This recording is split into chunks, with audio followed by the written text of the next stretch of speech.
धूमल ने किया कांग्रेस पर पलटवार, कहा अपने गिरेबान में झांके वीरभद्र, बेचने वाले की सहमति से खरीदी बेटों ने जमीन। शिमला में ओलावृष्टि ने बरपाया कहर, सेब की फसल में करोड़ों का नुकसान, एंटी हेल गन पर कांग्रेस ने उठाए सवाल।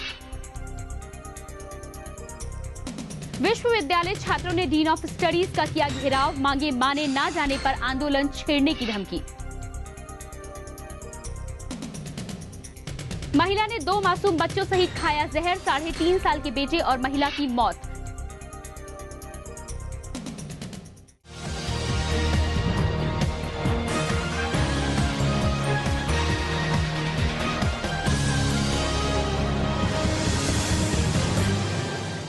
नमस्कार, हिमाचल आजकल में आपका स्वागत है। मैं हूं प्रियंका। अपने इस खास न्यूज बुलेटिन में हम आपको दिखाएंगे राज्य की हर वो खबर जिसका सरोकार आपसे है।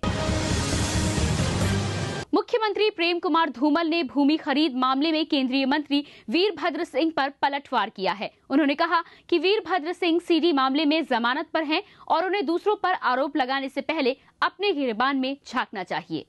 मुख्यमंत्री प्रेम कुमार धूमल ने भूमि खरीद मामले पर केंद्रीय मंत्री वीरभद्र सिंह को आड़े हाथों लिया है।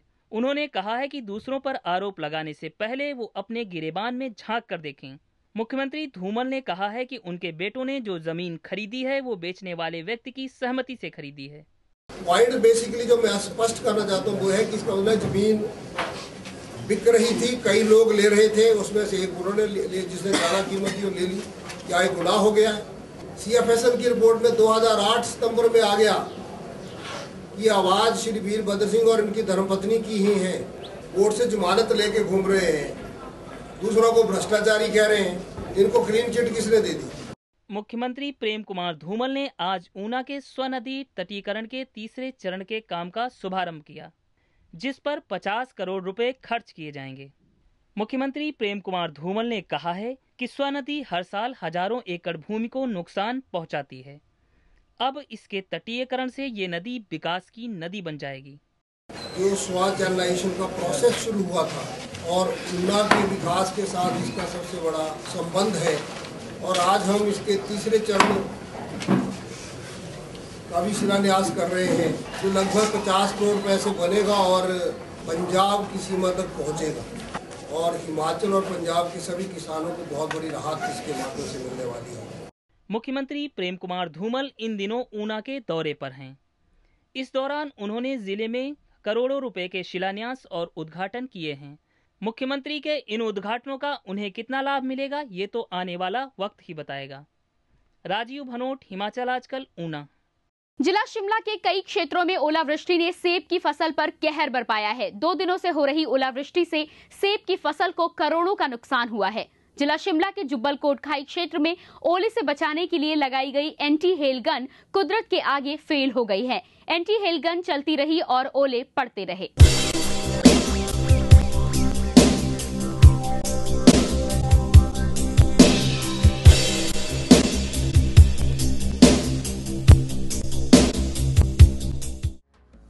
शिमला शहर में एक बार फिर प्राकृतिक आपदा अपना कहर बरपा रही है। जिले के जुब्बल कोटखाई और रोहड़ू क्षेत्र में ओलों के तांडव ने सेब की फसल को चौपट कर दिया। ओले इतने भयानक थे कि सेब के पौधों से फूल झड़कर नीचे गिर गए। ओलों से सबसे ज्यादा नुकसान जुब्बल कोटखाई और रोहड़ू के नावर क्षेत्र में हुआ है। ओलों ने सेब की करोड़ों रुपए की फसल पर पानी फेर दिया है। हिमाचल से हर साल सेब का करीब 2000 करोड़ का कारोबार होता है। ओलों के इस कहर से बागवान सकते में हैं। काफ़ी ओले आ रहे हैं, 3-4 दिनों से काफ़ी बारिश हो रही है, इससे किसानों को काफ़ी नुकसान हो रहा है। नहीं, इसका कोई फ़ायदा नहीं है। इससे अच्छी तो सरकार हमारे को जालियाँ दे देते तो ज़्यादा फायदा होता है। प्रदेश सरकार ने बेशक शिमला के जुब्बल कोटखाई क्षेत्र में ओलों से सेब को बचाने के लिए एंटी हेल गन स्थापित की है, पर कुदरत के आगे एंटी हेल गन भी बौनी साबित होने लगी है। इनको चलाने से भी कोई फर्क नहीं पड़ा, लिहाजा बागवान एंटी हेल गन को अब कोसने लगे हैं। दावे किए जा रहे थे कभी कोई कहा कि स्थापित की गई है एंटी हेल गन। मैं तो नहीं समझता यहाँ पर कारगर है, ना ही तो उसका कोई यहाँ असर देखने को आ रहा है और बागवानों का बहुत भारी नुकसान हो रहा है। विभाग को, विशेषकर सरकार को एक पहल करनी चाहिए कि बागवानों को सब्सिडाइज रेट पर जो नेट्स है वो दी जाए। इन दिनों सेब के बगीचों में फ्लावरिंग का दौर चल रहा है। ऐसे में एकाएक ओलावृष्टि ने बागवानों की उम्मीदों पर पानी फेर दिया है। बागवान अब एंटी हेल गन को बंद करने की मांग करने लगे हैं। रोहड़ू से प्रदीप राही के साथ शिमला से भूपेंद्र चौहान, हिमाचल आजकल। बागवानी मंत्री नरेंद्र बरागटा ने शिमला में कहा है कि एंटी हेल गन सरकार का पायलट प्रोजेक्ट है और अभी इसका ट्रायल चल रहा है। ओलों से सेब को होने वाले नुकसान की भरपाई फसल बीमा योजना से की जाएगी। ओलावृष्टि से बागवानों को राहत देते हुए सरकार ने जिला शिमला के सेब बागवानों को फसल बीमा योजना में शामिल कर दिया है। इस जिले में भारी ओलावृष्टि से हर साल करोड़ों का नुकसान हो रहा था, जिसके चलते सरकार ने पायलट प्रोजेक्ट के तहत इस जिले के ठियोग, रोहड़ू, जुब्बल कोटखाई, चौपाल, कुमारसेन, नारकंडा और कोटगढ़ क्षेत्र को शामिल किया है। उन्होंने कहा कि बागवान इस योजना का लाभ 14 अप्रैल तक ले सकते हैं और नुकसान का आकलन कर मुआवजा 15 दिन के भीतर ही कर दिया जाएगा। जीडीपी में जो है सेब का बहुत बड़ा योगदान है। 3000 करोड़ के ऊपर जो है योगदान हमारा रहता है और हिमाचल प्रदेश में 80% जो है वो फलों का सेब जो है नंबर 1 पर है। 80% जो है वो सेब पैदा होता है और इसके कारण से जो है वो कई लाखों जो हमारे बागवान के परिवार हैं वो इसमें लगे हुए हैं और मुझे लगता है कि आवश्यकता भी है कि बागवानों को सुविधा दी जाए। तो हमने इस बारी पहली बारी पायलट प्रोजेक्ट के रूप में ओलावृष्टि जिससे नुकसान होता है वो हमने इस बारी पहली बारी लिया है। वहीं एंटी हेल गन के मामले पर जुब्बल कोटखाई ब्लॉक कांग्रेस के तेवर तल्ख हैं। ब्लॉक कांग्रेस ने जुब्बल कोटखाई में स्थापित की गई एंटी हेल गन पर सवाल उठाए हैं। शिमला में ब्लॉक कांग्रेस के पूर्व अध्यक्ष लायक राम ओस्टा ने कहा कि एंटी हेल गन की वैज्ञानिक जांच होनी चाहिए, क्योंकि जुब्बल कोटखाई में जो एंटी हेल गन स्थापित की गई वो पुरानी तकनीक की है। उन्होंने कहा कि बीते बुधवार को जुब्बल कोटखाई में 20 मिनट तक भारी ओलावृष्टि होती रही और एंटी हेल गन नाकामयाब साबित हुई। लोक निर्माण विभाग मंत्री ठाकुर गुलाब सिंह ने जोगिंद्रनगर क्षेत्र के पंचजन में 2.81 करोड़ की लागत से बनने वाले पेयजल योजना का शिलान्यास किया। इस मौके पर उन्होंने एक जनसभा को संबोधित करते हुए कहा कि इस पेयजल योजना से 2 दर्जन गांवों के लोग लाभान्वित होंगे। वह पंचजन स्कूल के वार्षिक पारितोषिक वितरण समारोह में मुख्य अतिथि के रूप में उपस्थित हुए। इससे पहले गुलाब सिंह ने जिमी जिमा में किसानों के लिए आयोजित प्रशिक्षण शिविर की भी अध्यक्षता की। दीनदयाल उपाध्याय जैसी योजनाएं, ड्रिप इरिगेशन की योजनाएं, भुगतान पर दिए जाने वाले बीज और बढ़िया उपकरण जहां हिमाचल प्रदेश सरकार किसानों को वितरित कर रही है और किसान उससे पूरा लाभ उठाएं। वहीं भारतीय जनता पार्टी के प्रदेश कार्यकारिणी सदस्य सुभाष ठाकुर ने कड़ा ऐतराज जताते हुए कहा कि केंद्रीय मंत्री को दूसरों पर कीचड़ उछालने से पहले अपने गिरेबान में झांकना चाहिए। उन्होंने कहा कि केंद्रीय मंत्री पहले ये बताएं कि प्रदेश में मुख्यमंत्री रहते उन्होंने क्या कार्य किए। उन्होंने कहा कि भाजपा प्रदेश में जन जागरण अभियान चलाएगी, जिसमें कांग्रेस की जन विरोधी नीतियों से लोगों को अवगत कराया जाएगा।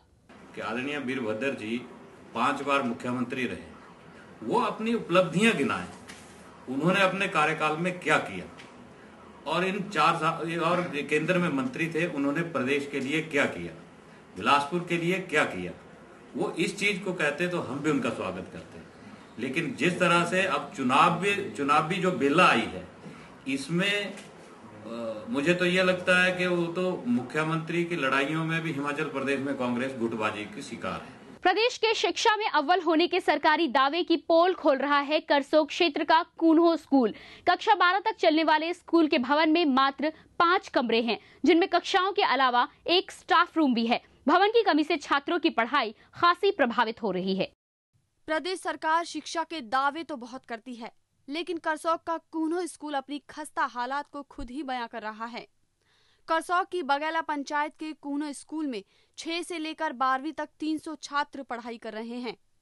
अभिभावकों का कहना है कि स्कूल में कमरों के अभाव में आमतौर पर उनके बच्चे खुले आसमान के नीचे ही पढ़ने को मजबूर हैं। गौरतलब है कि बारिश के मौसम के दौरान सभी छात्र छात्राओं को इन कमरों में ठूस कर बैठाया जाता है। हमारे जो यहाँ से 75 से 80 बच्चे जिनको कुरसोग पहुँचना पड़ता है, वहाँ से उनको दिखते आती है कि 10 रुपये किराया यहाँ का जाने का लगता है, 10 रुपये वहाँ से आने का लगता है। और हमारे पास कमरे यहाँ हो जाते हैं कुंडों के अंदर, तो हमें बच्चे कुरसोग ले जाने का कोई आवश्यकता नहीं, हमें किसी भी राजनेताओं को कोई भी ध्यान नहीं। स्कूल में नए भवन का निर्माण कार्य लटका हुआ है, जिसके चलते बच्चे खुले आसमान के नीचे शिक्षा ग्रहण करने पर मजबूर हैं। उधर निर्माण विभाग के अधिशासी अभियंता राजेंद्र कश्यप का कहना है कि भवन बनाने वाले ठेकेदार को नोटिस दिया गया है। सीनियर सेकेंडरी स्कूल कुन्नू के भवन का निर्माण विभाग ने 7 जुलाई 2009 को अवार्ड किया था। किन्हीं कारणवश ये ठेकेदार इस काम को पूरा नहीं कर सका। विभाग ने टाइम टू टाइम उनको नोटिस दिए हुए हैं और अभी भी उनको फाइनल नोटिस दिया है कि 2 महीने के अंदर इसको पूरा करें। बहरहाल हाल फिलहाल स्कूल के बच्चों को खुले आसमान के नीचे शिक्षा ग्रहण करने से निजात मिलती नजर नहीं आ रही है। यशपाल गुप्ता, हिमाचल आजकल, करसोग। जोगेंद्र नगर के कुठेरा गांव में एक महिला ने खुद जहर खा लिया और अपने 2 मासूम बच्चों को भी जहर दे दिया। इस घटना में महिला और उसके 3.5 साल के बेटे की मौत हो गई, जबकि 6 वर्षीय बच्ची अस्पताल में जिंदगी और मौत से जूझ रही है। जोगिंद्र नगर के कुठेरा में एक महिला ने जहर खा लिया और अपने 2 बच्चों को भी जहर दे दिया। बताया जा रहा है कि दोपहर को खाना खाने के बाद दूध की 2 बोतल में जहर मिलाकर महिला बच्चों को लेकर कमरे में चली गई। कुछ समय बाद जब महिला की सास को कमरे से चिल्लाने की आवाज सुनाई दी तो वहां महिला और उसके 2 बच्चे बेहोश पड़े थे। महिला और 2 बच्चों को गांव वालों की मदद से अस्पताल पहुंचाया गया, जहां महिला और उसके एक बेटे ने दम तोड़ दिया। बच्चे ले गई कि मैं चलिए ऊपर, मैं खाना खा देने मैं ऊपर चढ़ी गई। मैंने तो बेटा सही जाता है रेस्ट कर, फिर मैं ऊपर चली गई। ये बच्ची रोई बड़ी भारी था, जहाँ ऊपर दे आई तक क्या देखना मत, उल्टी करने बुरे हाल, उल्टी करने टटिया बच्चे जो टट्टी करने उल्टी करने ते सदे भी कहने मैं लपाई तो लोग कहने मैंने देखा मेरे बच्चे जो क्या हुई है, मेरे बच्चे क्या हुई है। महिला ने अपने 2 बच्चों को जहर क्यों दिया, इसके कारणों का फिलहाल कुछ पता नहीं चल पाया है। वहीं पुलिस मामला दर्ज कर छानबीन कर रही है। वहीं मृतका भावना देवी के मायके पक्ष के आरोप पर पुलिस ने मृतका के पति और सास को गिरफ्तार करके दहेज उत्पीड़न का मामला दर्ज कर लिया है। फिलहाल पुलिस इस पूरे मामले की छानबीन कर रही है। सुभाष एरी, हिमाचल आजकल, जोगिंद्रनगर। फिलहाल रुकेंगे छोटे से ब्रेक के लिए, लेकिन ब्रेक के बाद भी खबरों का सिलसिला जारी रहेगा। देवभूमि का सजग प्रहरी, हिमाचल आजकल। हिमाचल प्रदेश की राजनीतिक हलचल, सामाजिक चहल पहल, सांस्कृतिक व धार्मिक रबतों का बेहतरीन व अद्भुत संगम। देखिए हिमाचल आजकल प्रतिदिन रात्रि 9 बजे सिर्फ दिशा चैनल पर। ब्रेक के बाद आपका स्वागत है और अब एक नजर हेडलाइंस पर। धूमल ने किया कांग्रेस पर पलटवार, कहा अपने गिरेबान में झांके वीरभद्र, बेचने वाले की सहमति से खरीदी बेटों ने जमीन। शिमला में ओलावृष्टि ने बरपाया कहर, सेब की फसल में करोड़ों का नुकसान, एंटी हेल गन पर कांग्रेस ने उठाए सवाल। विश्वविद्यालय छात्रों ने डीन ऑफ स्टडीज का किया घेराव, मांगे माने ना जाने पर आंदोलन छेड़ने की धमकी। महिला ने 2 मासूम बच्चों सहित खाया जहर, 3.5 साल के बेटे और महिला की मौत। प्रदेश विश्वविद्यालय में छात्रों ने अपनी मांगों को लेकर डीन ऑफ स्टडीज का घेराव किया और अपनी मांगों को न माने जाने पर आंदोलन छेड़ने की धमकी दी है। इसके साथ ही विश्वविद्यालय की गैर शिक्षक कर्मचारी संघ ने भी बैठक कर कर्मचारी वर्ग की समस्याओं पर विचार विमर्श किया। प्रदेश विश्वविद्यालय में छात्रों ने अपनी मांगों को लेकर डीन ऑफ स्टडीज का घेराव किया। केंद्रीय छात्र संघ के अध्यक्ष पुनीत धाटा ने कहा है कि विश्वविद्यालय प्रशासन छात्रों की मांगों को लेकर गंभीर नहीं है। उन्होंने कहा कि अगर प्रशासन ने अपना रवैया न बदला तो छात्र संघ आंदोलन छेड़ेगा। छात्रों के साथ हमेशा से एक अथॉरिटी खिलवाड़ यहाँ पर कर रही है। जब तक रिसर्च स्कॉलरों को गाइड प्रोवाइड नहीं कर पाई, इसी के अंदर ये पास हो चुका है कि कॉलेज के प्रोफेसर यहाँ पर गाइड रख सकते हैं, लेकिन उसके बावजूद यहीं से प्रशासन के द्वारा ये जो ढील बरती जा रही है, इसका हम कड़े शब्दों में विरोध करते हैं। और उधर विश्वविद्यालय की गैर शिक्षक कर्मचारी संघ ने भी बैठक कर कर्मचारी वर्ग की समस्याओं पर विचार विमर्श किया। संघ के अध्यक्ष डॉक्टर हितेश्वर ठाकुर ने कहा कि कर्मचारियों का बकाया एरियर, पदोन्नति आदि के मसले काफी समय से लंबित पड़े हुए हैं। सरकार ने 63 करोड़ रुपए जो हमारे को अनुदान दिया है, उसके बावजूद हमारे को 35 करोड़ रुपए की देनदारी अभी देनी है, जिसमें रिटायरीज के एरियर हैं, रिटायरीज की पेंशन्स हैं, रिटायरी की ग्रेजुइटीज हैं, रिटायरी का लीव इनकैशमेंट है। ये सब बातों को लेके आज हमने बैठक रखी है। विश्वविद्यालय के कर्मचारियों की वित्तीय व अन्य मांगे पूरी नहीं हुई हैं। ऐसे में इन कर्मचारियों में प्रशासन के प्रति भारी रोष है। ब्यूरो रिपोर्ट, हिमाचल आजकल, शिमला। प्रदेश सरकार भले ही पर्यटन के विकास के बड़े बड़े दावे कर रही हो, लेकिन प्रदेश के कई स्थानों में पर्यटन की संभावनाओं का दोहन ही नहीं किया जा रहा। इसका एक उदाहरण है सिरमौर जिला, जिसकी ओर सरकार का कोई ध्यान नहीं है। सिरमौर जिले के संगड़ा की हरिपुर धार वैली व राजगढ़ में पर्यटन की अपार संभावनाएं हैं, लेकिन यहाँ पर्यटन विकास के लिए कोई कदम नहीं उठाए जा रहे हैं। हरिपुर धार से प्रसिद्ध धार्मिक स्थल चूड़ धार को रोपवे से जोड़ने और राजगढ़ के सेर जगास में पैराग्लाइडिंग शुरू करने के मामले लंबे अरसे से ठंडे बस्ते में पड़े हुए हैं। स्थानीय लोगों का कहना है कि प्रदेश में सत्तासीन रही सरकारों ने जिले में पर्यटन के विकास के लिए कोई प्रयास नहीं किए।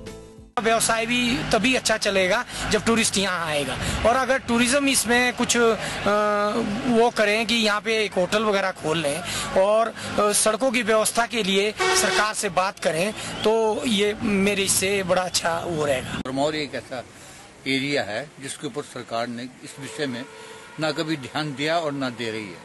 सारा संगड़ा और रेनका साइड सब इसी की विषय से डेवलप नहीं हो सके एरिया। सिरमौर जिले में पर्यटन के विकास को अगर और बढ़ावा दिया जाए तो इससे पर्यटकों की संख्या में इजाफा होने के साथ ही रोजगार के अवसर बढ़ेंगे।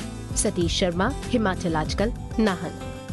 मंडी जिला कांग्रेस कमेटी ने राज्य सरकार पर भ्रष्टाचार का आरोप लगाया है। जिला कांग्रेस कमेटी के प्रवक्ता होशियार सिंह चावला ने कहा है कि कैग रिपोर्ट में साफ हो गया है कि भाजपा सरकार ने अटल बिजली बचत योजना के नाम पर CFL बल्ब पर भारी खर्च कर डाला, पर इस योजना से बिजली बचत में कोई खास लाभ नहीं हुआ। उन्होंने कहा कि भाजपा सरकार मंडी जिले के साथ भेदभाव कर रही है। सरकार ने दावे किए थे कि CFL बल्ब जो है प्रदेश को सैकड़ों करोड़ की बचत करवाएगा, लेकिन अभी जो रिपोर्ट कैग की आई है, जो विधानसभा के टेबल में रखी गई है, उसमें ये क्लियर कट सामने आया है कि लगभग 65.12 करोड़ रुपए जो है स्कीम पे लगाया गया, उसका रिटर्न क्या है वो आज दिन तक क्लियर नहीं हो पाया है।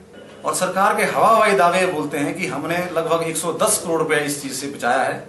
विधायक प्रवीण शर्मा ने कहा है कि पालमपुर विधानसभा क्षेत्र में पिछले 4 सालों में रिकॉर्ड तोड़ विकास हुआ है। भाजपा सरकार ने पिछले 4 सालों में प्रदेश का एक समान विकास किया है। उन्होंने पालमपुर में विकास कार्यों की समीक्षा बैठक की अध्यक्षता की। इस मौके पर उन्होंने कहा कि कांग्रेस विकास के नाम पर लोगों को गुमराह करने की कोशिश कर रही है।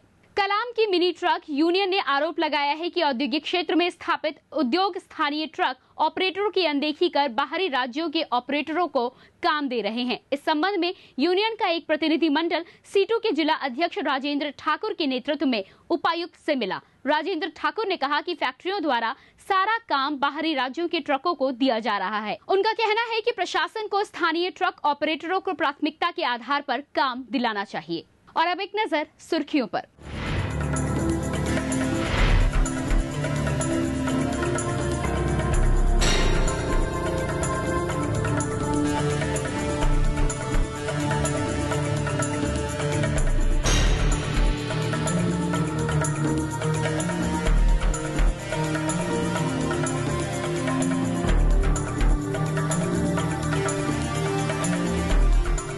अभी के लिए बस इतना ही। हिमाचल की ताजा तरीन खबरों के साथ हम फिर होंगे हाजिर। तब तक के लिए नमस्कार। हिमाचल आजकल से जुड़ी किसी भी प्रतिक्रिया या सुझाव के लिए संपर्क करें। कृष्ण भानु, ठाकुर वाटिका, खलीनी, शिमला 2। Phone number 09816901200, 017726294111। हमारा email ID है himachalajkal@gmail.com।